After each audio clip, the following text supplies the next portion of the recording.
Welcome everyone to the War Thunder game. My name is MrIronrifle, and in today's video will be some questions and answer to them.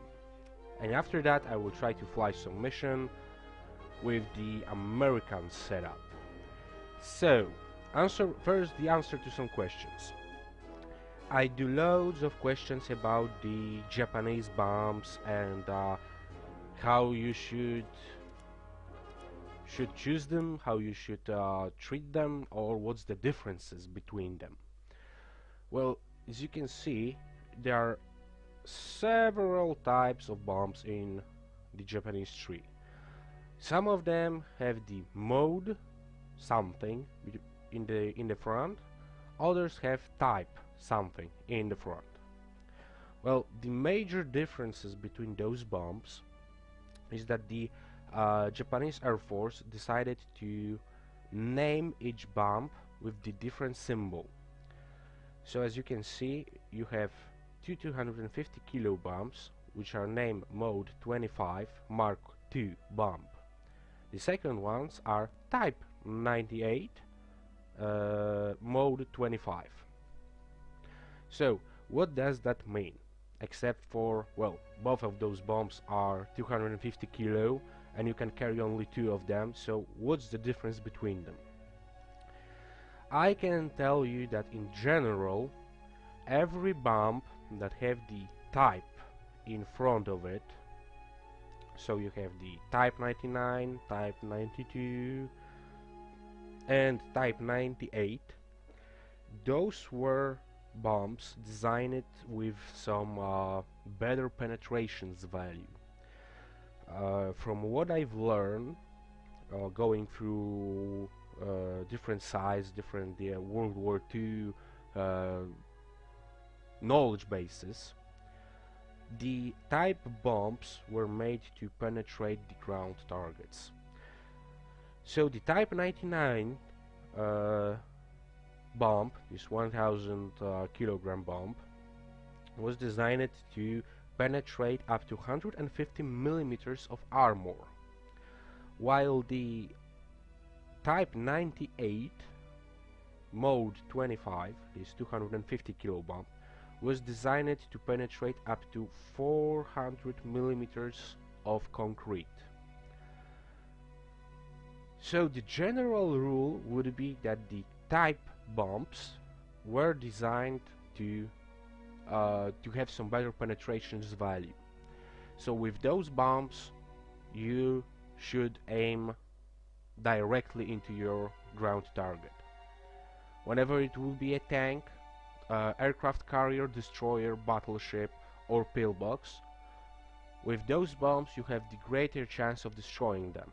Well, 1000 kilo bomb, I would say it doesn't matter if you hit the pillbox directly or indirectly, because it will destroy, just the blast will destroy it. But going for those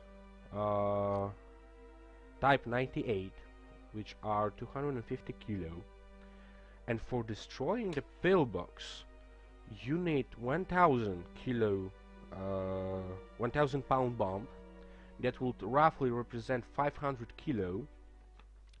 I would say that with those two, with the direct hit, you should be able to destroy the pillbox, because from what I learned, it do have 400 millimeters of penetration in concrete.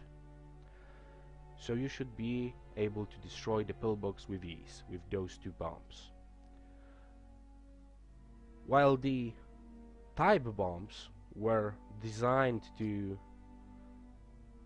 have some better penetration value, all mode type bombs were designed to have some better explosion range or explosion radius around the hit zone.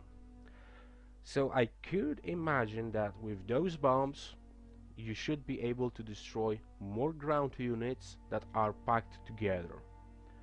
Because let's say that you are dropping this 1000 kilo bomb on the target and its blast radius is This is not exact numbers. I didn't find anything on the official War Thunder forum, so that's just my wild guess and some numbers that I'm coming up with from my head.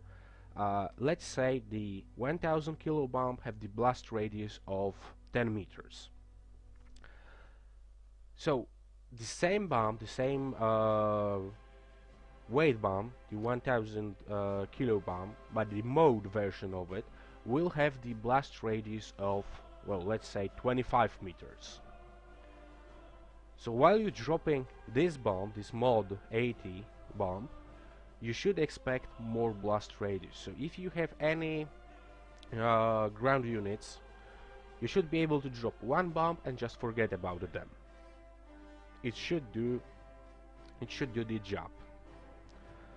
While dropping these bombs, you should be more focused on going for the ground targets, the stationary ground targets like pillboxes, aircraft carriers, and other stuff like that. It will probably do more damage to them.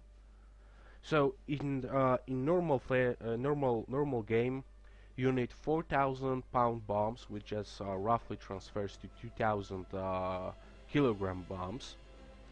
You should be able, with those two, with Type 99 bombs, you should be able to destroy the battleship or the aircraft carrier with just 2 of them, with the direct hits. That's just the wild guess. Don't take my word for that. I should be able to test it around this week. I will test it around this week, or I will die trying, horribly die trying. But in general, those are the differences between those two bombs.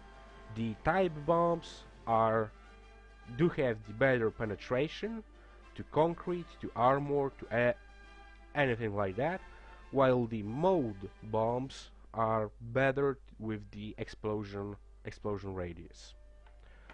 So that would be for the bombs. So I did cover a few questions here. There are also again some questions about the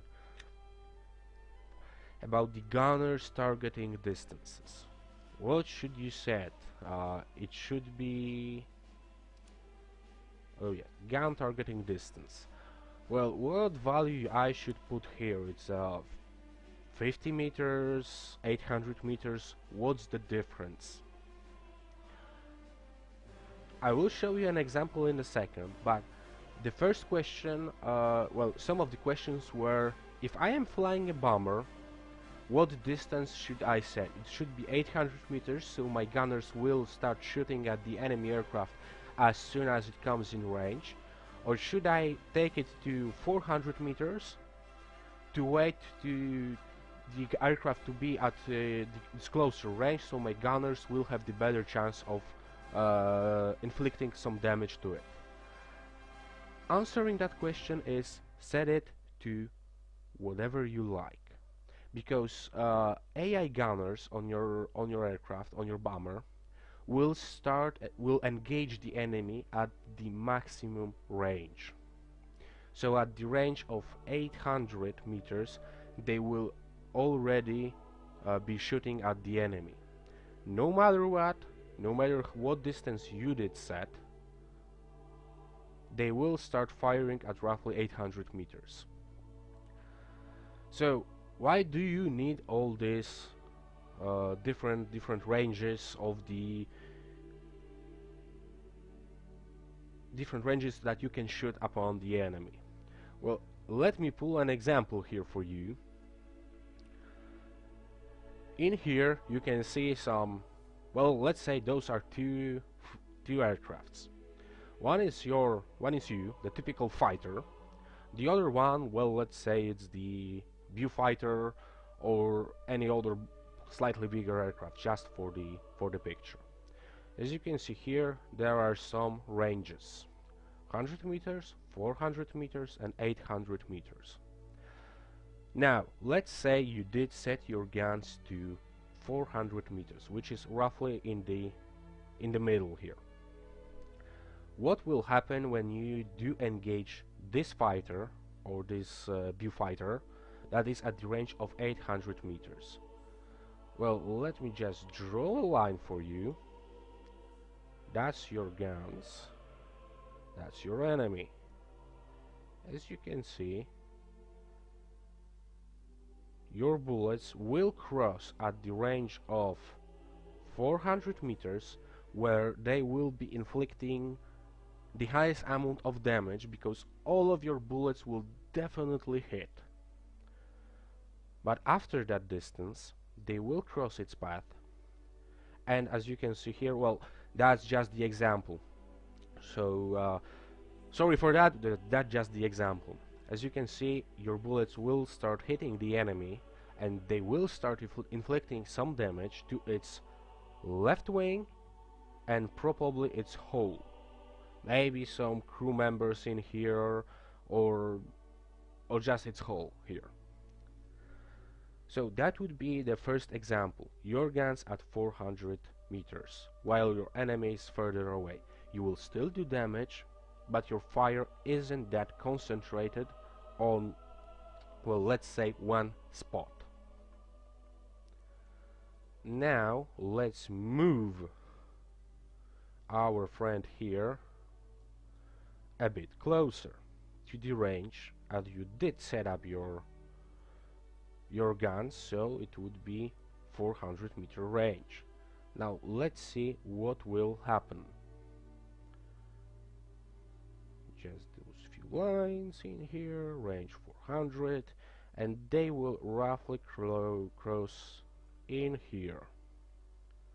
So as you can see, your fire is more focused on one spot. Well, let's say that spot is the enemy pilot, where he will be sitting. So you have the greater chance of inflicting the highest amount of damage just in that spot when your bullet's crossing to the enemy pilot, because that's the spot where they would cross. So that's the differences between the range at which you engage your enemy and you did set up your guns to fire. But let's move our friend very, very closely, and let's again set up your at the 400-meter range. So now you can see that your bullets will fly at the specific angle, and they will cross the enemy engines. Well, at least one of them. Second might be an engine or the wing. But after that, you won't see any bullets going after the behind the enemy. You will only see them here. That's why you see some pilots, when they are in the they're going straight nose to nose with you, and you are diving on them and they just pull up, and sometimes you see you kill them, and sometimes you see that they killed your engine, your pilot, and you just exploded. Well, that's the difference, because when you are, well, let's say you are diving upon this this fighter here, you start shooting at him at the range of 800 meters. So that's the place when your bullets, well, didn't do that much damage. Your damage was spread between some modules on that aircraft. That was the wing, and let's say the other wing. Now you did move to the range of 400 meters when you did inflict very big amount of damage to the enemy pilot. That might knock him down or destroy his hull. But let's say his pilot survived, his plane is in very bad shape, and you are still moving to this range of 100 meters. So now at the range of 100 meters, you will be able to knock out his two engines, but don't forget, he will be shooting back upon you. Okay, let's set this one to red, and let's say that, well, this was the viewfighter. So his damage was straightly going through your plane, starting from your engine, then moving on to your pilot and the whole of your airplane, That's why he did destroy you, not you destroyed him. He did suffer a severe damage to both of his wings, he did suffer damage to both of his engine, and he did suffer some damage to his hull, but your damage were spread. It wasn't focused in one spot.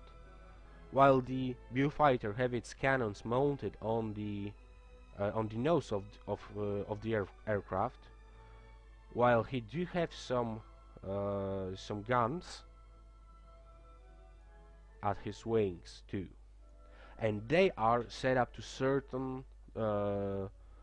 certain distance too. So well, let's say it was the 400 meters.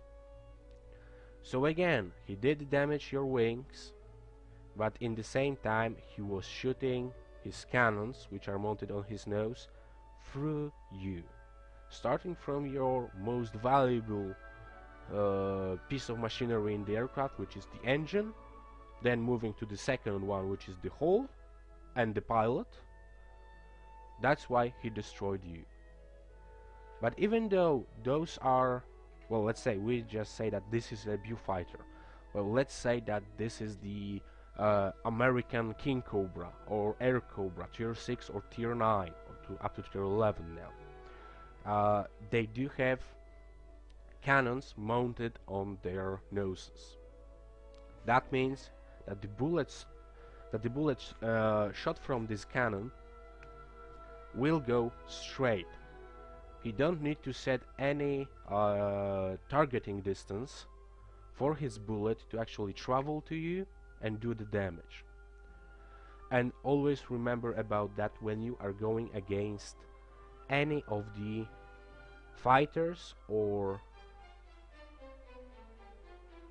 attack planes which have the guns mounted on their noses, because they will inflict maximum damage through their nose. So keep that in mind. I do hope that that will explain a lot of the issues we have with the guns targeting distance. If there would be any more questions, please feel free to ask them. But moving on, the next question was the Iron, how can I destroy the enemy airfield, and what type of bombs should I be using, and how many of them I should be using, and what to aim for? Well, as you know, the enemy airfield consists of the airstrip and some buildings around it.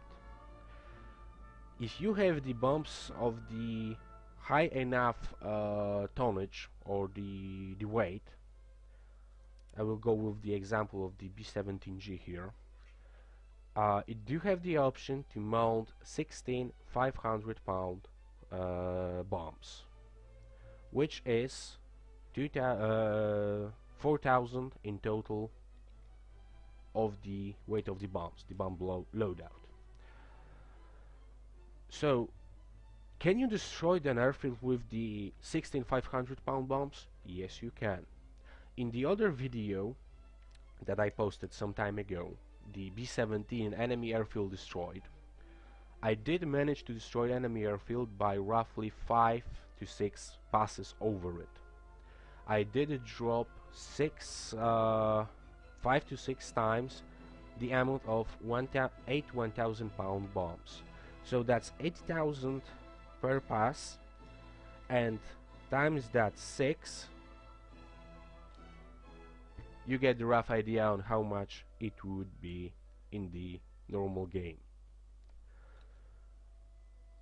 So it would take you roughly 5 to 6 passes with those 500-pound bombs, with 16 of them, but it will take you 12 passes, 10 to 12 passes with those 8 500-pound bombs. Always remember that the rough amount of the damage you need to inflict to the enemy airfield, to the enemy base, to destroy it, is 48,000 tons.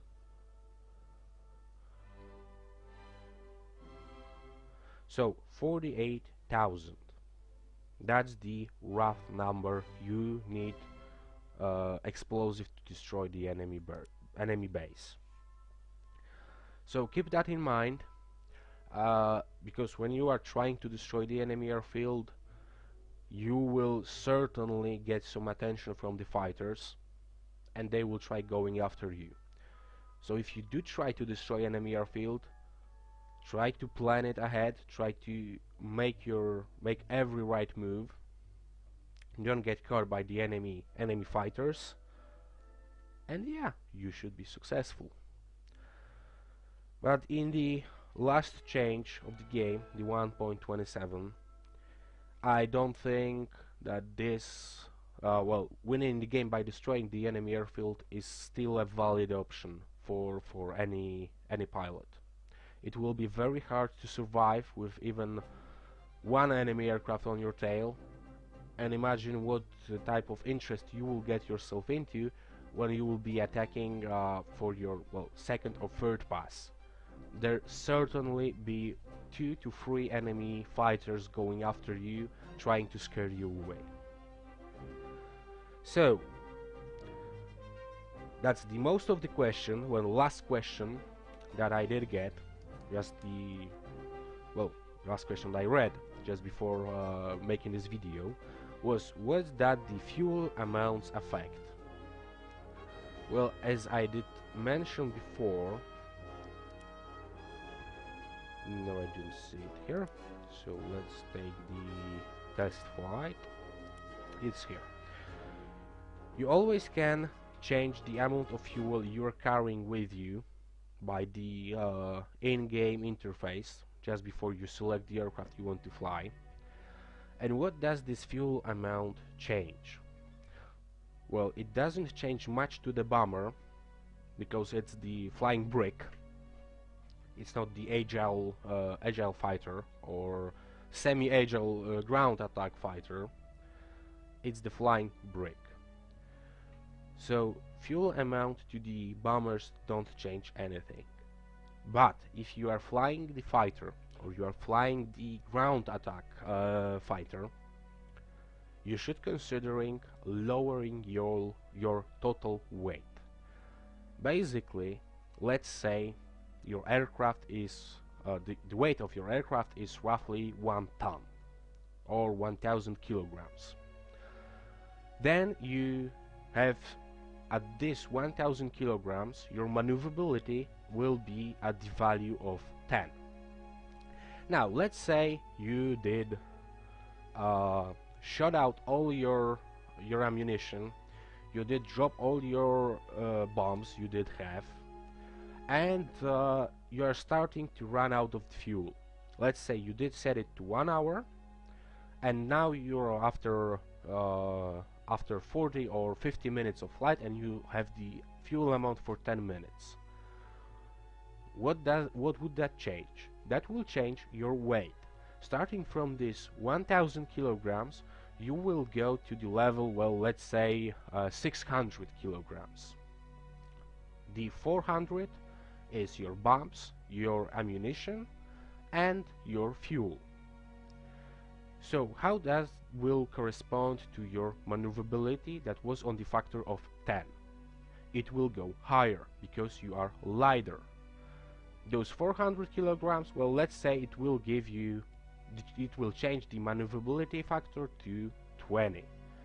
So you will be much more maneuverable without anything on your plane, without ammunition, without the fuel you burned, without the bombs you dropped. You will notice a difference because you will be more agile, you will turn faster, you will do all maneuvers a bit better, bit faster. That's it. So as the fighter, you should always consider lowering your fuel amount that you are carrying with you. Do something, well, some people say, well, go for 5 minutes. Okay, I am usually going for 10 minutes because the biggest leak, you might notice it sometimes when enemies shoot at you, that beneath your altitude, beneath your speed, uh, and the reload time of your machine guns and cannons, appears the fuel time, which is usually flashing red when your tank have a hole in it. This time will go down whenever you use the military throttle, because you are burning more fuel. If you have the static flight at 100%, it will be drawn, well, it will represent the leak of your fuel. What I did find in the game, that the biggest leak I have, and managed to survive it, was took roughly 7 minutes of fuel. So when the leak stops, I did actually have 3 more minutes of fuel to fly. If then at that point someone did put another hole through my tank, I would probably lose all the fuel, because I did have only 3 minutes remaining. So keep that in mind whenever you're choosing the amount of fuel you will get before the mission starts. But now, let's go to the game. Let's destroy some ground targets if possible, or enemy aircrafts if it's possible. I will pause the video now and try to get into some game, and let's see from there how this will go. So let's go. So we get ourselves into the domination over Palilu, or Palalilu. I don't know how to pronounce it correctly. Well, in my lineup I do have 2 flying fortresses, the B-17s. They won't be much of the help here, but let's start with the Corsair, the rank 12 aircraft. It is quite well armed with 4 cannons. I will start with it and just see if there's any enemy bombers that wish to bomb our ground targets. Well, no, there are any. So let's see what the enemy team brought up here. Okay. BF-109, BF-110s, well, there will be a problem. I don't like fighting against them. But that's the matchup we get ourselves into, so let's try to do the best and let's try to win it. You can see some of my friends from the team are taking the airfield, and they succeed in it. As you can imagine, the enemy team could be at the same time. And we do have spotted a few enemy aircrafts. The BF-109, well, all of the BFs are high in the sky.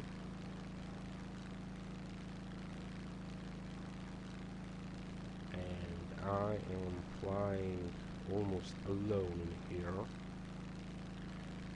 And I don't want to be facing that BF-109 alone. So I will go after this Yak-7 first.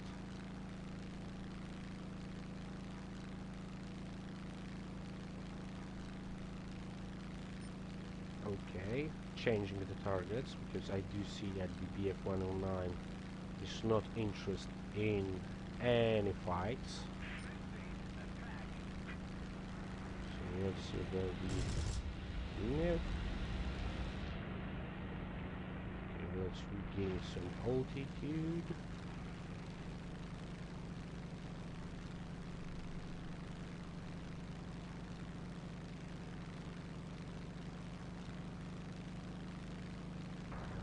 Let's try to turn and go after the previous target, which was the Mustang.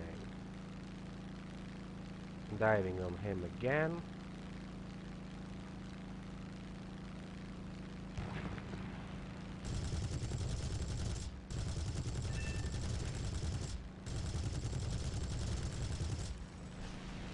Yeah. Last second damage to the cooling system, and he is down. Now let's exchange some of that speed for the altitude.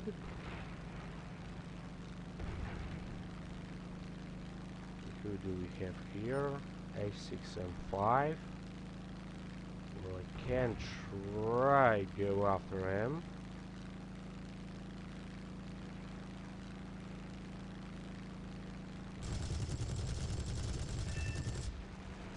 Right flap.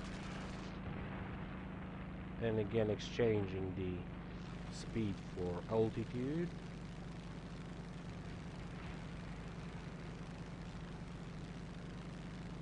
Can we get him? No, he's down. Okay, I do see someone here very closely. Always try to watch your map. It will help you just to get the rough idea on where the enemy fighters are.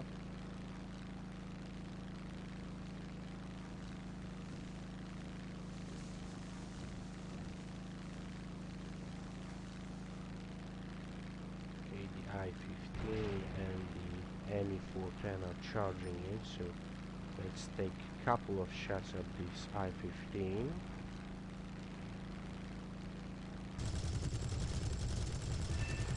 Aircraft destroy, ME.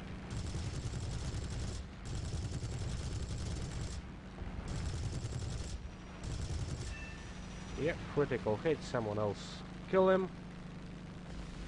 So that was the good run. Again, exchanging the speed for altitude. It's always a good exchange. And I will try to go for reload. I can see that we are quite safe in here. And it's always a good thing to reload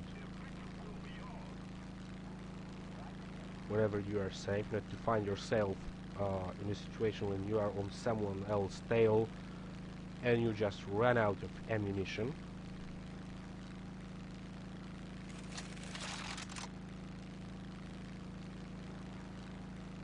Okay, Yak 7 going very fast. Let's cut him off and maybe do some damage to him. Okay, no luck in here.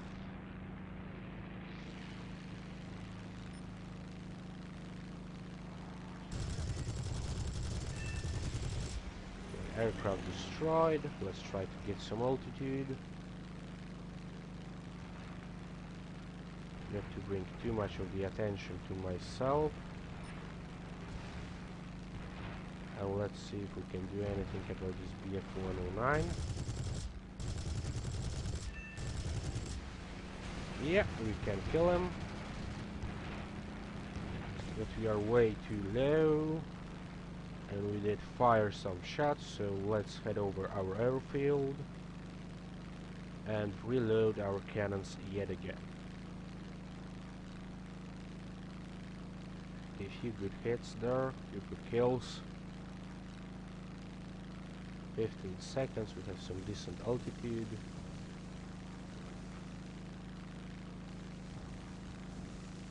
So we can try to turn around and start looking for another targets.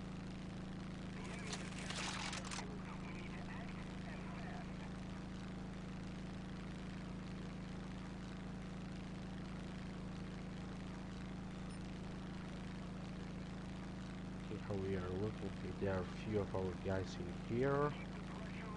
Those IL-2s are a bit disturbing, so I will try to go after one of them. The one that is going straight for our base. No, he is turning. So yeah, just a critical hit, but enough to destroy him. Now we can change our interest to someone else.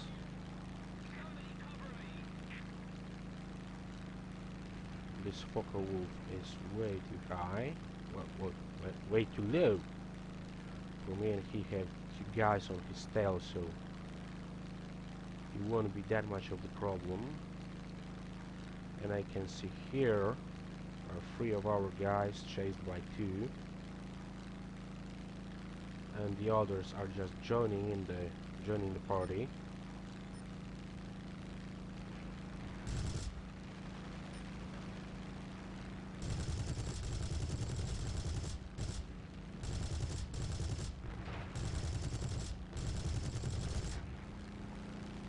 I won't be sticking around. Few shots onto him. And I did pick up the tail.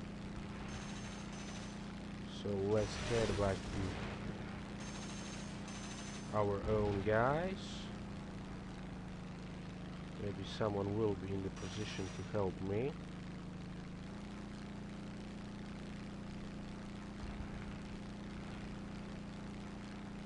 Let's see, that one be. Yeah, he's start hitting me. As you can see, the fuel leak. And someone from my team is on his tail now.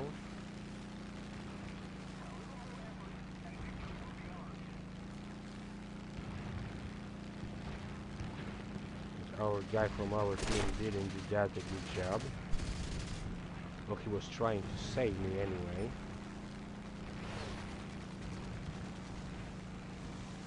No, I want to go into turn fight with anything in the Corsair.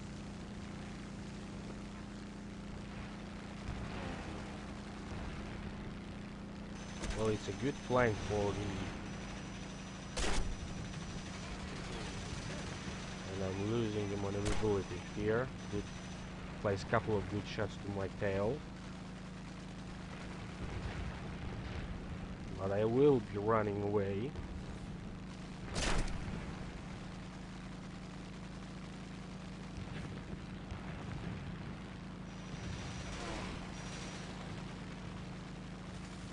And now he's in all kinds of screwed, going after me. And someone did shut him down. Well, good job guys here. Thank you. Thank you very much. I will go for landing. Because with that much damage sustained to my aircraft, I won't be in any help to my team.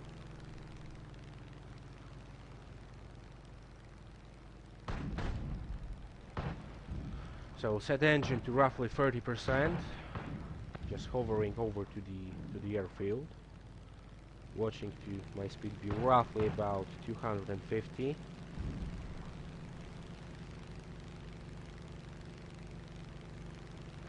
Watching for the sneaky trees, which are appearing in the most unthinkable positions.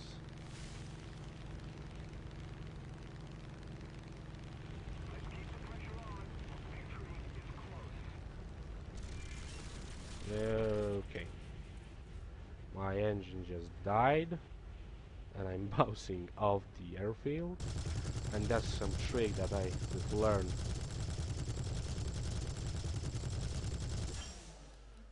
Some time ago. Whenever you are firing anything that have fast firing, well, the cannons or the machine guns, you will be slowing down very fast. I don't think I will survive this though. Yak 90 going after, straight after me. So that means, yep.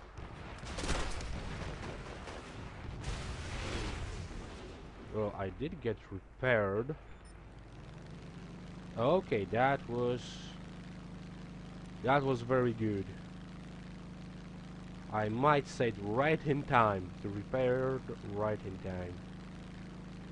So when you see this thing popping up that you should leave your aircraft while your repair is going close to zero, stay in your aircraft. As you can see here, I did manage to survive it. Despite the game told me that I should already jump out of the aircraft. Well, this game is going very well for us. We did manage to capture the airfield, the B. So that's only mean the enemy team isn't doing that of a good job, or we might have just better players. Okay, let's see what else I can do here to help. I am reloaded, I am repaired, and I do have some good altitude.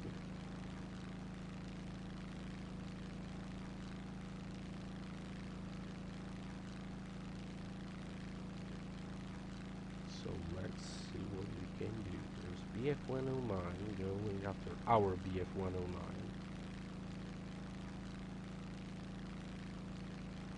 I do believe I will help here our Spitfire.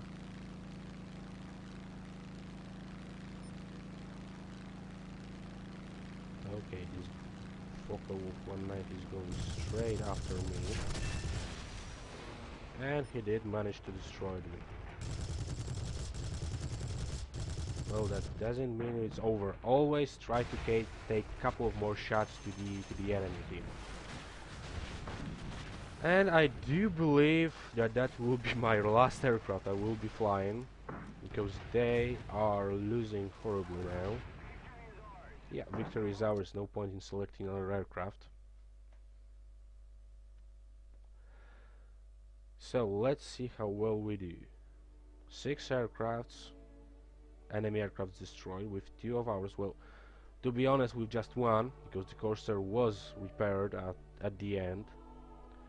Not the best game from on my part. As you can see, those guys here did the major job in that game. Let's see about the credits and experience. Well, 21,000 credits, that's very good. 37,000 experience, that's also very good.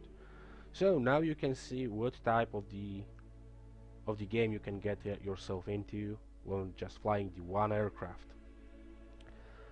And always remember, I will make